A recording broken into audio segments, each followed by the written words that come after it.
Welcome back to the Deep Dive, the place where we take stacks of sources, research, and some truly awe-inspiring lives and distill them into usable, applicable knowledge for you. Today, we are really targeting one of the biggest internal obstacles I think anyone listening right now has probably faced. Oh, for sure. It's that belief that it's just too late, that it's too late to start something monumental, that the clock has run out or, the window of opportunity is closed. That internal clock, that feeling of, I should have done this years ago, it's universal. It is. So our mission today is to try and silence that voice, maybe permanently, by extracting the core philosophy from a single extraordinary subject. And this isn't about just, accepting your limitations. Yeah. This is about showing how a person can literally create new age categories in a sport that is designed to test the absolute limits of human endurance. It's incredible. We've taken an in-depth look at the life and athletic philosophy of Sister Madonna Buder. You might know her as the Iron Nun. Exactly. She's famous worldwide. Our sources track her radical pivot from, a lifelong spiritual devotion to becoming a record-breaking Ironman competitor. And this all culminates in her feature in that powerful Nike Unlimited Youth campaign. And when we talk about a monumental undertaking, we need to be crystal clear about the scale here. Yeah, the context is everything. This entire deep dive is built around one, frankly, unbelievable fact. Sister Madonna Buder has completed over 45 Ironman triathlons. So let's define what that actually means, because without that context, the accomplishment it's just a number. Right. An Ironman triathlon is a punishing 140.6 miles of continuous effort. Continuous. You start with a 2.4-mile swim, usually in an ocean or a lake. Okay. You get out of the water, and you immediately get on a bike for a 112-mile ride. 112 miles. And then, to cap it all off, you get off the bike and run a full 26.2-mile marathon. And crucially, all of this has to be done within a 17-hour cutoff time. If you're 1 second over, you don't count. And she didn't start any of this until her late 40s. That's the part that's just mind-blowing. That is the essential conflict and the central question we are exploring today. How does that sentiment, age is just a number, translate from a tired cliche Right, something we all say. into a world record-setting, life-defining, steel-tested philosophy? Let's unpack the genesis of this incredible journey. So the initial phase of her life story, it really establishes the depth of her original commitment, which makes the pivot later on even more remarkable. Right, because this wasn't someone who was an athlete their whole life. Not even close. The sources detail that she knew she wanted to become a nun at the remarkably early age of 14. 14. I mean, this was not a passing whim. This was a lifetime vocation she established decades before the idea of exercise was anything more than, maybe walking the convent grounds. That fixed commitment provides such a powerful contrast. Her life was fundamentally set. It was. Dedicated to the Sisters of Christian Community in Spokane, Washington, focused entirely on spiritual service. And then at the age of 47, we have this radical catalyst for change. And what's so interesting is that it wasn't an inherent love of physical pain or competition that sparked it. It was actually a spiritual suggestion. Okay, tell me about that. She was on a retreat, and a priest named Father John proposed that running was a way to harmonize the mind, body, and soul. That phrasing, harmonizing mind, body, and soul, that must have really clicked with her existing spiritual framework. It had to. This wasn't about being an athlete. It was about seeking a deeper form of spiritual alignment. So she took that one small suggestion And just started. and started jogging in her old tennis shoes. That was it. The timeline of commitment that follows is genuinely inspiring for anyone who's thinking about making a big life change. It is. She started running seriously at age 48. But notice the steady escalation. She didn't just jump straight into the Ironman. No, of course not. That would be impossible. She competed in her very first triathlon, which was a much, much shorter sprint distance at age 52. So we're talking 4 years of dedicated, consistent work before she even attempted the basic triathlon format. Exactly. And then 3 years after that, at age 55, she completed her first full 140.6-mile Ironman race. Wow. This really highlights the concept of compound dedication, a little philosophical spark at 47, this idea of harmonizing mind and body. It turned into a world-class athletic career just 8 years later. It just shows that exponential results can come from that incremental, consistent dedication.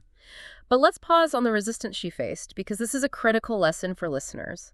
If you decide to start a radical new venture late in life, you will face critics. Often from the people closest to you. Right. And the sources note that her newfound joy was not supported by the sisters she lived with. Yeah, the source is pretty specific on this, mentioning that her fellow sisters considered the undertaking inappropriate for a nun. So let's analyze that opposition for a second. Is the issue the physical risk, or is it about the time commitment? I think that's the key question.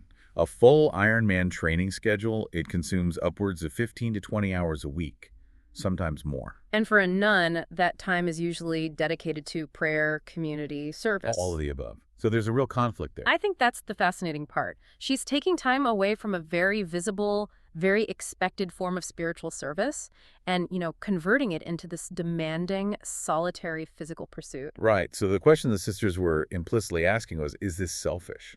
And how did she reconcile that? Well, she did. But more importantly, she found powerful external validation from her leadership. She recalled qualifying for the Boston Marathon, which is a major accomplishment. Huge. And she went to her bishop, seeking approval for this, seemingly radical pursuit. And the bishop's reply is just a classic piece of supportive wisdom. He said, "Sister, I wish some of my priests would do what you're doing." I mean, what a statement. That changes the whole narrative, doesn't it? And it completely reframes it. It confirmed that this wasn't an act of rebellion. It was an act of profound discipline and dedication. The bishop saw it. He recognized that the sheer commitment required to train and compete in endurance sports was a demonstration of self-control and purpose. Qualities he clearly wanted in his own clergy. It turns physical training into a form of moral training. And that transition from moral discipline to physical discipline is really where the Iron Nun emerges. We have to properly define what the Iron Standard demands of a person, both physically and mentally. The key is that it requires a holistic approach. It's not just about, oxygen consumption or muscle output. Yeah. She herself defined the deep mental requirement of the sport. What'd she say? She said, doing an Ironman takes not just an iron will, but a steel spirit. Okay, let's break down the functional difference between those two terms, iron will and steel spirit, in the context of a 140-mile race. Sure. The iron will is, to me, the ability to show up every day, to complete the training miles, to fight through that immediate physical agony of a 112-mile bike ride. Right. It's the sheer physical tenacity. But the steel spirit, that's something different. It is. It's the resilience that doesn't just push through pain. It recovers from failure. It's that inner structure that withstands the unexpected. The flat tire, stomach issues. Missing the cutoff by 3 minutes, or dealing with a fractured pelvis. Steel is an alloy. It's stronger and more flexible than pure iron. That's the psychological requirement, the capacity to suffer and then come back even stronger. And her training environment, it just reinforces this whole spiritual foundation. She refers to her training context not as a gym or a pool, Right. but as being in God's cathedral. She found calm and well-being in nature. This wasn't about logging hours for performance. It was active, intentional meditation. So the physical exertion is framed as reverence. Exactly. And she explicitly noted this profound perspective shift that happened to her while running in nature. She said she realized that our own problems, the daily anxieties that prevent us from taking action, they're minimal compared to the magnificence that surrounds us. That is the ultimate mental trick for endurance athletes, isn't it? By maximizing your appreciation for the vastness of nature and minimizing the perceived difficulty of the task, she built this mental framework that was just fundamentally designed for sustained effort. The training created perspective, which in turn powered the dedication. Okay, so if the first part was about the genesis of her iron will, the next part has to be about the results of her steel spirit. Which is what vaulted her from just a dedicated competitor into a global inspiration. The sheer volume of her competitive history is, well, it's staggering. It truly is. She has completed over 366 triathlons in total. 366. And as we noted, 46 of those are the full, devastating 140.6-mile Ironman distance. That's approaching 4 decades of continuous high-level endurance racing, which is almost unheard of for any athlete, let alone one who started in her late 40s. And she wasn't just finishing them, she was dominating, often competing against herself. That's the thing. She holds 12 U.S. national and 17 world champion titles in triathlon. But the most insightful metric, the one that truly shows her pioneering spirit, is her role in the age group demographics. This is where the idea of never too late becomes tangible proof. Yes, she has opened up 6 distinct Ironman age group brackets. Wait, what does that mean, opened up? It means that before her, no woman her age had ever finished the race. So the category didn't exist until she created it by finishing. So she was literally creating the records she was then breaking. Think about the implication of that for a moment. Most athletes strive to beat someone else's time or record. She was setting the bar where none previously existed. That's a different level of challenge. At one point, when she was 86, her nearest competitor in her age group was 6 years younger than her. She laughs that she is her own competition. She's constantly battling the clock and the biological reality of aging, not another athlete. Exactly. It's the ultimate fight against internal limitation. And the world record milestones really cemented her legacy, particularly at the famous Hawaii Ironman World Championship. Which is the toughest course in the sport, the absolute pinnacle. And at age 75, she completed the Hawaii Ironman, becoming the oldest woman ever to do so. And the finish was tight. She finished just under the 17-hour cutoff. I want to spend a moment on that cutoff time. 17 hours, it sounds like a long time, but it includes the transitions between the swim, the bike, and the run. And for someone at 75, battling extreme heat, wind, and fatigue, every single second counts, especially during that final 26.2-mile marathon. And then the very next year, at age 76, she broke her own record again. She finished at 16 hours, 59 minutes, and 3 seconds. She scraped under the cutoff by a mere 57 seconds. Can you imagine the sheer mental agony of those final 400 meters? You are pushing a body that has covered 140 miles, and you're facing the absolute certainty of failure and disqualification if you stop, or even just slow down, for less than a minute. It's terrifying. That level of determination is almost terrifying in its intensity. It really proves that the steel spirit is not some poetic concept. It is a measurable difference in output in the final moments of a race. And she didn't stop there. No. She continued to push the boundary. In 2012, at age 82, at the Subaru Ironman in Canada, she set a new, remarkable world record for the oldest woman to finish an Ironman race. Her time was 16 hours, 32 minutes. And then she just kept competing well into her late 80s, even racing in the age group national championships at age 92 in 2022. The consistency of this late-life effort is what attracted that global attention. This is the point where her athletic dedication translated into a global brand symbol. Let's talk about the unlimited youth phenomenon. So this was Nike's ad campaign during the 2016 Olympics, featuring her at age 86. And the campaign wasn't just some feel-good story, it was a commercial success, and the data really backs that up. The ad delivered excellent results, according to sources. It showed extremely high breakthrough, high likability, and high attention in the analysis. Specifically, the 55-second online version scored an overall ACE score of 650. Which, for that kind of emotional storytelling, is outstanding. Absolutely. The campaign successfully blended humor with intensity. And they brought in actor Oscar Isaac for the narration, which provided this sense of, awe and legitimacy. Right, and viewers particularly enjoyed the repartee between the nun and the announcer. It made her accomplishments feel relatable and authentic, rather than just being presented as a cold statistic. The creative elements that resonated most strongly show exactly why this message connected with our listener profile, the learner.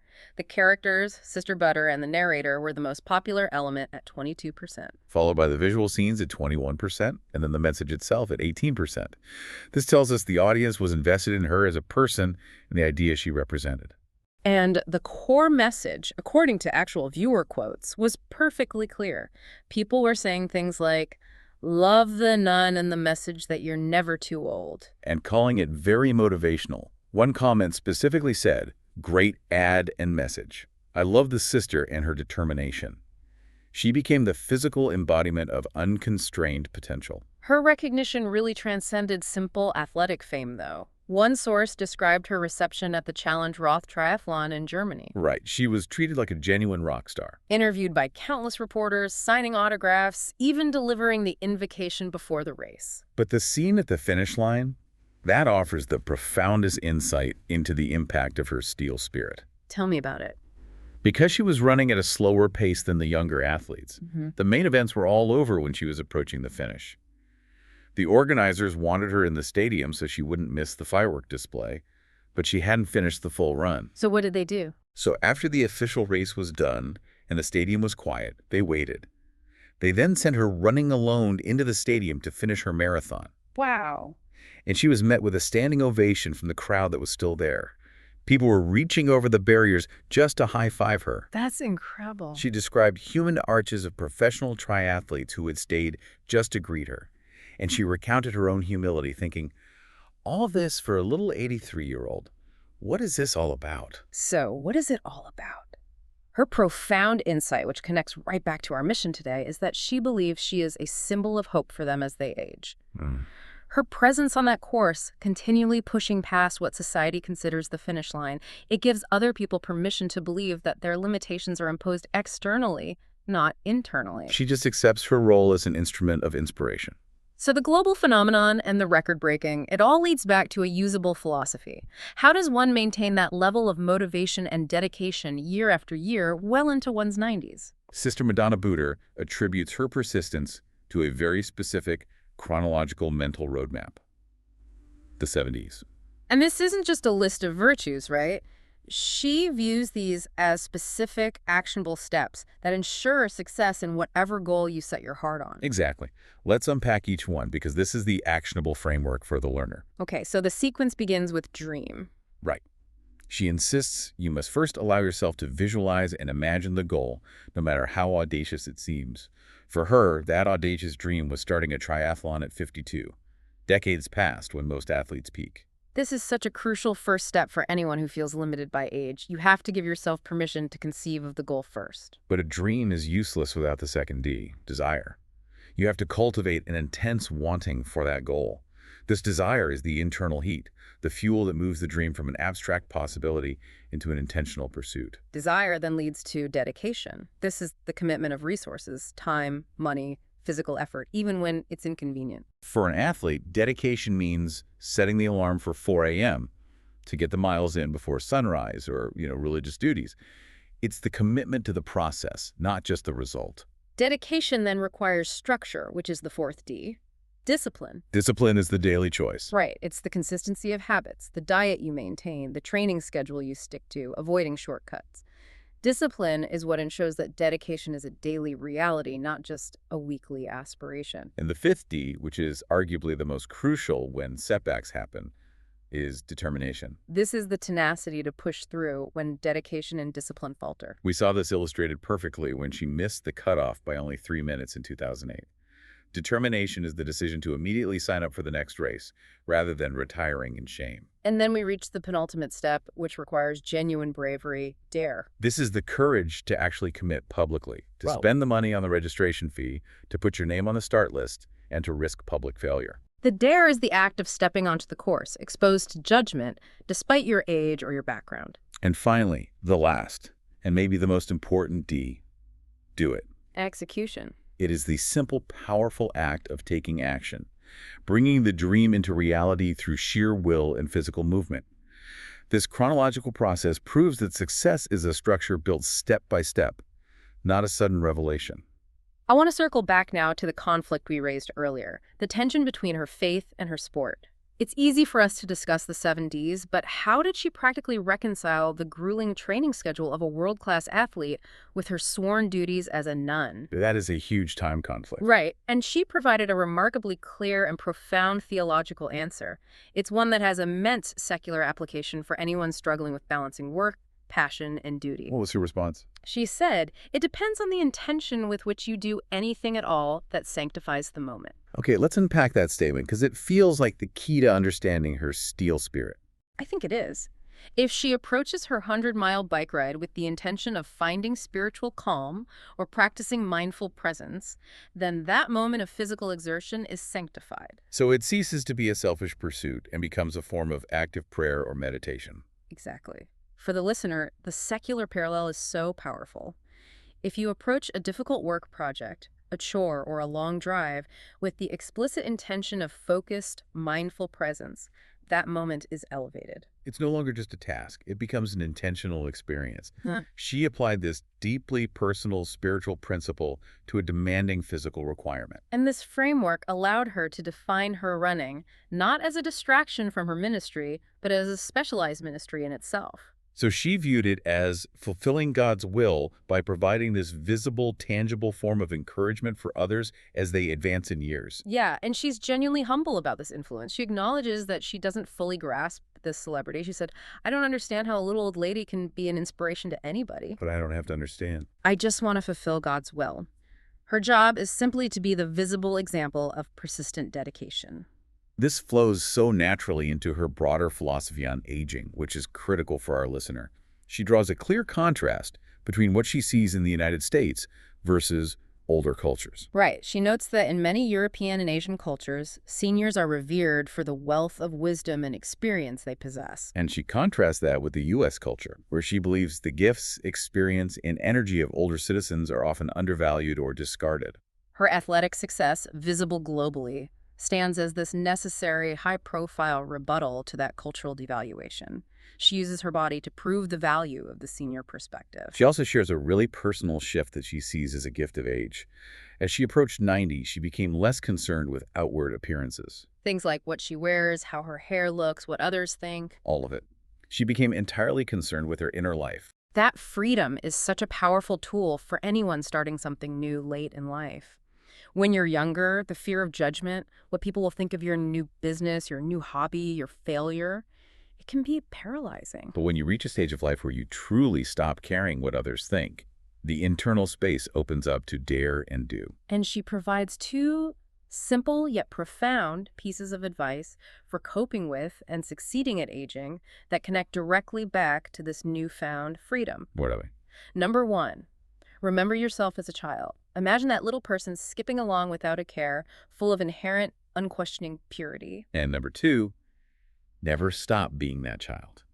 She argues that remaining that child, the essence of who you are, full of purity, creativity, and authenticity, is what allows someone to dream the audacious dreams. Dare the impossible challenges and achieve the ultimate goals, regardless of the calendar date. She even recalled her own mother, who, seeing her youthful energy, once asked her, "Darling, can't you act your age?" And now, as a global symbol of perseverance, she is thankful the answer was no. That refusal to act her age is precisely what made her an emblem of unlimited potential. So we've established the philosophical roadmap, the 7 Ds, and the spiritual framework. But the steel spirit is not theoretical. No, it's tested in the crucible of physical pain and setback.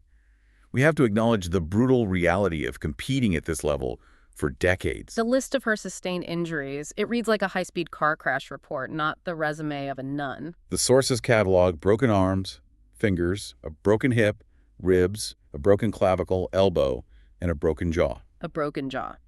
This extensive list highlights that the journey was never one of magical protection. It was a constant cycle of injury, recovery, and recommitment.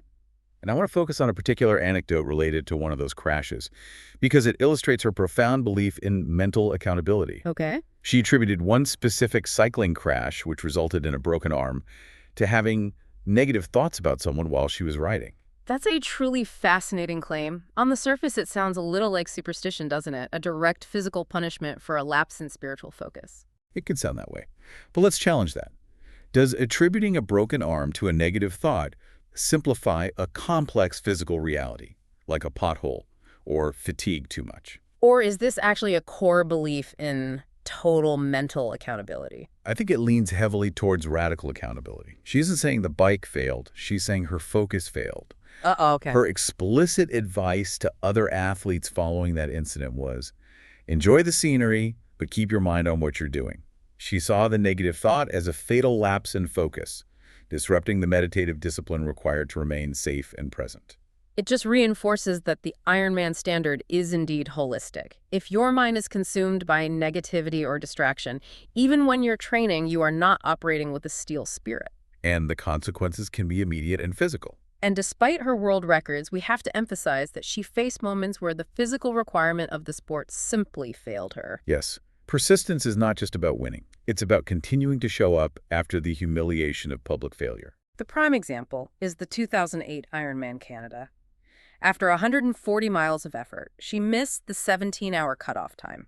She finished in 17 hours, 2 minutes, and 47 seconds. So she was disqualified by 3 minutes and 47 seconds. Think about the emotional and physical devastation of that. You have pushed your body to the absolute limit for 17 straight hours, only to be denied official completion by less than 4 minutes. That kind of failure, right at the finish line, is just agonizing. But the source material notes that this kind of painful failure is what triggers that knee-jerk reaction to try again and conquer the course another day. That determination, the fifth D, it just immediately kicked in. She returned the following year and finished. So the steel spirit wasn't defined by the failure, it was defined by the guaranteed re-entry. She faced other setbacks too, which underscore how easily even a dedicated athlete can be derailed by logistical or physical challenges. Right. In 2010, at age 80, she did not complete the race due to wetsuit issues which might have contributed to not making the bike cutoff. So it wasn't muscle failure, it was a simple equipment problem. But it just underscores the fragility of the entire 17-hour endeavor. And the injuries were relentless. In 2014, she suffered a fractured pelvis. A debilitating injury for anyone, especially someone in their 80s. Yet just 11 weeks later, demonstrating incredible determination, she completed a half Ironman triathlon. Why a half Ironman? Specifically to qualify for the World Championship that year. Even though she was ultimately unable to finish the championship race itself, the desire to qualify, to prove to herself that the injury hadn't ended her journey, was stronger than the pain of recovery. It was a victory of spirit over prognosis. Absolutely. Her approach to injury and recovery reveals the final piece of the spiritual application in action. When she suffered a torn meniscus, a doctor recommended surgery. And she decided against the invasive procedure. Instead, she relied on a guiding prayer that she now uses for everything in her life, including her volunteer work in prison ministry. And that prayer is, God, help me do my best, and you do the rest. That prayer is the ultimate statement of commitment and acceptance, isn't it? Right. It removes the paralyzing fear of failure that often prevents people from starting in the first place. Right. She commits 100% to the work, the training, the discipline, the dedication, and then completely releases the outcome. That is the functional definition of the steel spirit. Putting in maximum effort without attachment to the result, because the intention behind the effort has already sanctified the moment. The only thing she cannot accept is not trying. She does her part. She trusts the universe or God to do the rest. This deep dive into the life of the Iron Nun is just profoundly instructional.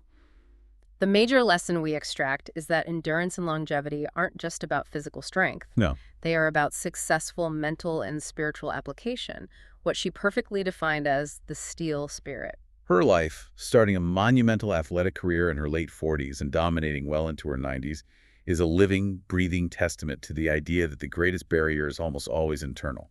Her definition of failure is simple and incredibly actionable for you listening. The only failure is not to try. Age is simply a boundary that you allow yourself to set, often out of fear of public judgment or, private discomfort. And we have concrete steps now. If you want to start that new project, that career pivot or skill mastery, you have to internalize that you can start late. You have to learn to ignore the critics, even your internal ones. And you must rigorously follow the chronological roadmap of the 7 uses: dream, desire, dedication, discipline, determination, dare, and do it.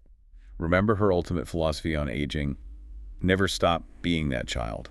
Remain pure, creative, and authentic. By refusing to act her age, she became one of the greatest enduring symbols of unlimited human potential in the world, proving that commitment is always an acceptable answer, no matter the clock. So we leave you with this final provocative thought. You are not the person you were 20 years ago. Not at all. You now possess a wealth of wisdom, experience, and nuanced knowledge that the younger you desperately lacked. So the question isn't about your chronological age, but which goal are you using this current wealth of wisdom and experience to finally attempt? What is the project, the challenge, or the aspiration that will allow you to be pure, creative, and authentic right now, regardless of the calendar? Go dare, go do it. That's it for this deep dive. We'll see you next time.